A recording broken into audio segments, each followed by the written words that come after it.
বিশ্বাস করেন, আপনারা সবাই বিশ্বাস করেন আমি টাকাটা নিয়ে নেবো।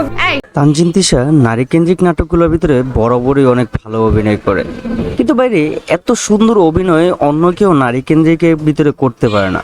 আপনি বলতে চাইতেছেন বিউটি কুইন নাটকটির কথা, যেটাতে দেখা যায় একটা বিবাহিত মেয়েকে ছেড়ে দেওয়া, সে কিভাবে বাঁচে আর কিভাবে নিজের জীবন যুদ্ধে বাপ মা আত্মীয় স্বজন ছাড়া একা বাঁচতে পারে। এত সুন্দর একটা শিক্ষণীয় নাটক আমি আগে কখনো দেখিনি। ওর নারী কেন্দ্রিক নাটকগুলো সবগুলোর ভিতরে অনেক ভালো ভালো অভিনয় করেছেন, কিন্তু এই নাটকটা এখন বর্তমানে বাইরে বাই সোশ্যাল মিডিয়া একদমই ভাইরাল, যা একটা শিক্ষণীয় দিক থেকে সবচেয়ে উপরে। একটা মানুষ, একটা বর্তমানে একটা মেয়ে মানুষ যদি একটু দুর্বল হয়ে যায়, তার ইমোশনাল হয়ে যায়, সে সুইসাইড করার চিন্তা ভাবনা করে, কিন্তু এই নাটকটা দেখলে সে বুঝতে পারবে যে একটা মানুষ কতটা দুর্বল থাকলেও সে সুন্দরভাবে বাঁচতে পারে।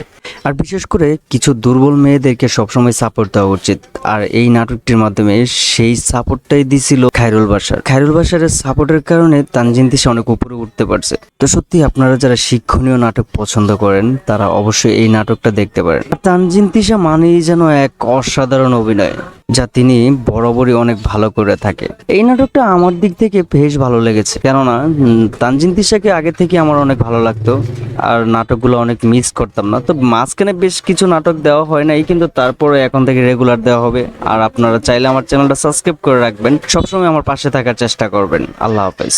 এই সম্মাননা পেয়ে আমি নিজেকে অনেক ভাগ্যবতী মনে করছি।